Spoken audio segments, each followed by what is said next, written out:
যোৱা ২-৩ বছৰত ৰাজীৱ শদিয়াৰ দৰে বহুতো স্বনামধন্য ব্যক্তিক আমি হেৰুৱাইছো, নাইবা আমাৰ আত্মীয় স্বজনৰ ভিতৰতো এনেকুৱা কিছুমান মানুহক হেৰুৱাইছো যাৰ মৃত্যুৰ কাৰণটো ৰাজীৱ শদিয়াৰ মৃত্যুৰ কাৰণৰ সৈতে প্ৰায় একেই। বৰ্তমানে আমি যুঁজ বাগৰ কৰি আছো ৰাজীৱ শদিয়াক প্ৰাপ্য মৰ্যাদা নাইবা সন্মান দিবৰ কাৰণে।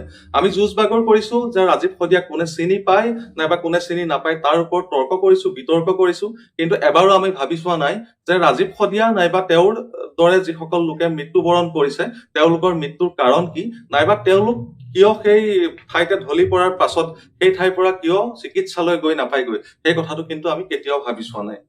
ইচ্ছা কৰা হলে ৰাজীৱ শদিয়া নাইবা তেনেকুৱা ব্যক্তিসকলৰ জীৱন বচাব পৰা গ'লহেঁতেন নেকি, সেই কথাটো কিন্তু আমাৰ মনলৈ এবাৰো অহা নাই। আজি আলোচনা কৰিম যে ৰাজীৱ শদিয়াৰ দৰে যিসকল ব্যক্তি তেনেকৈ মঞ্চতে নাইবা আন ঠাইতে থিতাতে ঢলি পৰিছে, সেই ঢলি পৰাৰ কাৰণটো, আৰু সেই যে ঢলি পৰি মৃত্যুবৰণ কৰিলে, মৃত্যুবৰণ নকৰাকৈ তেওঁলোকক অকণমান সুস্থ কৰি হস্পিটেল বা চিকিৎসালয় পোৱাবগৈ পাৰি নেকি। ভিডিঅ'টো স্কিপ নকৰিব, একেবাৰে শেষলৈকে চাব, বহুত নজনা কথা জানিব পাৰিব। এতিয়া কথা হ'ল যে ৰাজীৱ শদিয়া যে ঢলি পৰিলে ঠাইতে আৰু মৃত্যুবৰণ কৰিলে, তাৰ কাৰণটো কি। মঞ্চত গীত পৰিৱেশন কৰোঁতে হঠাৎ বুকুৰ বিষ অনুভৱ কৰি ৰাজীৱ শদিয়া ঢলি পৰিল আৰু মৃত্যুবৰণ কৰিলে। তেখেতৰ মৃত্যুৰ কাৰণটো হৈছে ছাডেন কাৰ্ডিয়েক এৰেষ্ট, অৰ্থাৎ আমি সততে আমি কৈ থাকো যে হাৰ্ট ফেইল যিটো কওঁ, সেই হাৰ্ট ফেইল কিন্তু হঠাতে হৈছে। তেখেতৰ আগতীয়া হয়তো কোনো চিমটমছ নাছিলে, আগতীয়া কোনো তেওঁ তেনেকুৱা কোনো লক্ষণে দেখা দিয়া নাছিলে, বা বহুদিন আগতে তেওঁ গম পোৱা নাছিলে যে তেওঁ হাৰ্টৰ কিবা প্ৰব্লেম আছে। কিন্তু এই বস্তুটো হয় কিয়। প্ৰথমতে আমি বুজিব লাগিব যে এই কাৰ্ডিয়েক এৰেষ্ট নাইবা হাৰ্ট যিটো আমাৰ ফেইল হৈ যায় বা হাৰ্ট যিটো এটেক হয়, সেই হাৰ্ট এটেকটো কি বস্তু। হাৰ্ট এটেক বা কাৰ্ডিয়েক এৰেষ্ট কি বস্তু সংক্ষেপতে বুজাবলৈ চেষ্টা কৰিছো। আমাৰ হাৰ্টটোৱে আপোনালোকে ধপধপ শব্দটো যে শুনে, সেই শব্দটো কৰোঁতে এনেকৈ পাম্প কৰি থাকে। আমাৰ হাৰ্টটোৱে যে ধপধপ কৰে, সেই ধপধপ কৰি শৰীৰৰ বাকী যিবিলাক অৰ্গেনছ আছে, সেই অৰ্গেনছ বিলাকলৈ অক্সিজেন থকা যিখিনি ব্লাড, সেই ব্লাডখিনি চাৰ্কুলেশ্যন কৰে। যেতিয়া সেই ব্লাডটো চাৰ্কুলেশ্যন কৰিব নোৱাৰে বা যেতিয়া হাৰ্টটোৱে এনেকৈ পাম্প কৰোঁতে আমাৰ যিবিলাক ধমনী, সেই ধমনীবিলাকৰ মাজত যেতিয়া এনেকৈ সংকুচিত হৈ যায়, সেইটোক আমি ব্লকেজ বুলি কওঁ। আমি যে কওঁ হাৰ্ট ব্লক বুলি, সেই হাৰ্টটো এনেকৈ ধমনীটো এনেকৈ সংকুচিত হৈ যায়।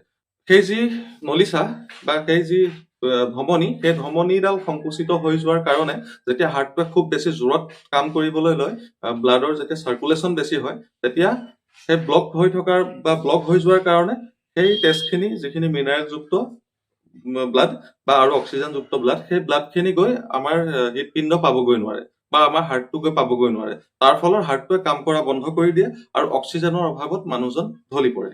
ধৰি লওক এডাল পাইপডালেৰে এটা স্পীডত পানী গৈ আছে, মাজত যেতিয়া আপোনালোকে চেপা মাৰি ধৰিব জোৰত, তেতিয়াহ'লে সেই পাইপডাল ফাটি যোৱাৰ চান্স থাকে। সেইটো আপোনালোকে বুজি পাইছে। হাৰ্ট এটেকটো ঠিক তেনেকুৱাই। হাৰ্ট এটেক নাইবা তেনেকুৱা ধৰণৰ চিকিৎসা বিজ্ঞানৰ কথাবিলাক বৰকৈ ক'বলৈ নাযাওঁ, কিন্তু এটা ক'ব বিচাৰিছো যে এজন ব্যক্তিৰ যেতিয়া সেই এটেক আহে, সেই এটেকটো অহাৰ পাছত তেওঁক হস্পিটেল পোৱাবগৈ পৰাকৈ প্ৰাথমিক যিখিনি চিকিৎসা, সেই প্ৰাথমিক চিকিৎসাখিনি আচলতে কি কৰিব লাগে, নাইবা সেই প্ৰাথমিক চিকিৎসাখিনিক কি বুলি কোৱা হয়। আগতে প্ৰায় ৬০ বছৰৰ ওপৰৰ যিখিনি ব্যক্তি, সেই ব্যক্তিখিনিৰহে হাৰ্ট এটেক হোৱা শুনিছিলো, কিন্তু আজিকালি ৩০ বছৰৰ তলৰ কিছুমানৰো এনেকৈ হাৰ্ট এটেক হয়। আৰু আমি মাজে মাজে ভিডিঅ' পাই থাকো যে কোনোবাই গান গাই থাকোতে ঢলি পৰিছে, কোনোবাই নাচি থাকোতে ঢলি পৰিছে, কোনোবাই নামঘৰত সেৱা লৈ থাকোতে ঢলি পৰিছে, কোনোবাই দবা বজাই থাকোতে ঢলি পৰিছে, নাইবা কোনোবাই ভাষণ দি থাকোতেও ঢলি পৰিছে, নাইবা কোনোবাই জিম কৰি থাকোতেও ঢলি পৰিছে।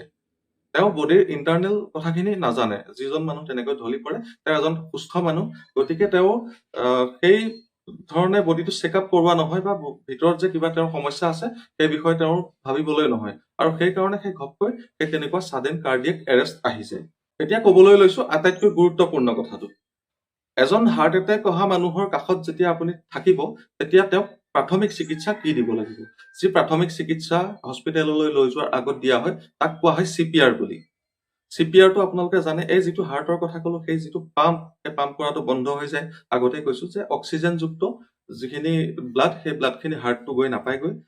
তাৰ কাৰণে হাৰ্টটোৱে কাম কৰা বন্ধ কৰি দিয়ে, সি পাম্প কৰিব নোৱাৰে। কাৰণ পানীৰ মটৰটো যেনেকৈ ইলেক্ট্ৰিচিটিত চলে, ইও সেই তেনেকৈ ইয়ালৈ সেই পাম্প হৈ আহে ব্লাডখিনি, অক্সিজেনযুক্ত ব্লাড, সেই ব্লাডখিনি আকৌ গুচি যায় বাকী অৰ্গেনছ বিলাকলৈ। কামটো সেই তেনেধৰণে চলি থাকে।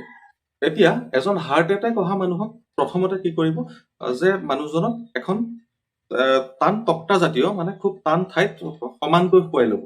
শুৱাই লোৱাৰ পাছত তেওঁৰ বুকুৰ যি এই অংশটো এই চাইডৰ এই যিটো অংশ ইয়াৰ পৰা গৈ এই যিটো কামিহাৰখিনি শেষ হৈ এই অংশত এই চিপিআৰটো দিব লাগে। কিন্তু চিপিআৰ দিয়ে কেনেকৈ সেইটো কৈছো।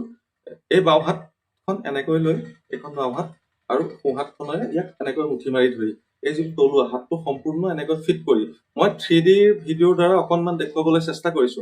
যিটো হাতৰ এই তলুৱা এই অংশটোৰে ইয়াত প্ৰেছাৰ দিব লাগে আৰু প্ৰায় 2 ইঞ্চি ভিতৰলৈ যোৱাকৈ ইয়াত হেঁচাটো প্ৰায় 2 ইঞ্চি এনেকৈ ভিতৰত সোমাই যোৱাকৈ। তেতিয়া কি হয়, সেইটো আৰ্টিফিচিয়েল পাম্প আমি যেনেকৈ হাৰ্টটোৱে কাম কৰা বন্ধ কৰি দিছে, সেইটো হাৰ্টৰ সেই পাম্পৰ যি ঠাই টুকুৰা এই টুকুৰাটো থাকে, সেই যেতিয়া পাম্প আমি কৰি দিম তেতিয়া গোটেই অৰ্গেনছখিনিলৈ তেজটো চাৰ্কুলেশ্যন হৈ যাব আৰু হাৰ্টটোলৈও আকৌ ঘূৰি তেজ গুচি আহিব। হাৰ্টটো এটা স্পঞ্জৰ আমাৰ যেনেকৈ বল এটা এনেকৈ এয়াৰ এৰি দিলো আকৌ সোমাই গ'ল, তেনেকুৱা ধৰণৰ। যেতিয়া আমি ইয়াত আৰ্টিফিচিয়েলি পাম্প কৰিম, সেই পাম্প কৰাৰ লগে লগে তেওঁ ইয়ালৈ আকৌ হাৰ্টটোলৈ ব্লাডখিনি ঘূৰি আহিব। ঘূৰি অহাৰ লগে লগে তেওঁৰ হৃদপিণ্ডটোৱে আকৌ ধপধপাবলৈ ল'ব। তাৰ পাছত চিকিৎসালয়লৈ গৈ তেওঁ চিকিৎসা কৰাৰ কাৰণে সময় পাব আৰু তেওঁ বা সেই ব্যক্তিজনৰ আকৌ সুস্থ হৈ উঠিব, আকৌ আগৰ নিচিনাকৈ তেওঁ ঘূৰি ফুৰিব পাৰিব। এতিয়া চিপিআৰ দিয়াৰ গোটেই চিষ্টেমটো কৈছো। চিপিআৰৰ কথাটো ক'লো যে হাতটো এনেকৈ লৈ মই 3Dত দেখুৱাইছোৱে, আপোনালোকে বুজি পালেই চাই। কিন্তু আকৌ কৈছো যে এই হাতটোৰে এনেকৈ ধৰি সম্পূৰ্ণ ফিট কৰি মানুহজনক এখন খুব সমতল ঠাইত টান হ'ব লাগে ঠাইটুকুৰা, বিচনা বা তেনেকুৱা তুলি বা তেনেকুৱা ডানলবৰ ওপৰত নহয়, একেবাৰে সমান টান জেগাত থৈ পেলাই ইয়াত 2 ইঞ্চি ভিতৰলৈ পাম্প কৰিব লাগে। আৰু পাম্প কৰিব লাগে প্ৰায় 1 ছেকেণ্ডত দুবাৰকৈ, লাহে লাহে নহয়, 1 ছেকেণ্ডত দুবাৰকৈ। মানে প্ৰতি মিনিটত 100 পৰা 120 বাৰ চিপিআৰ দিব লাগে।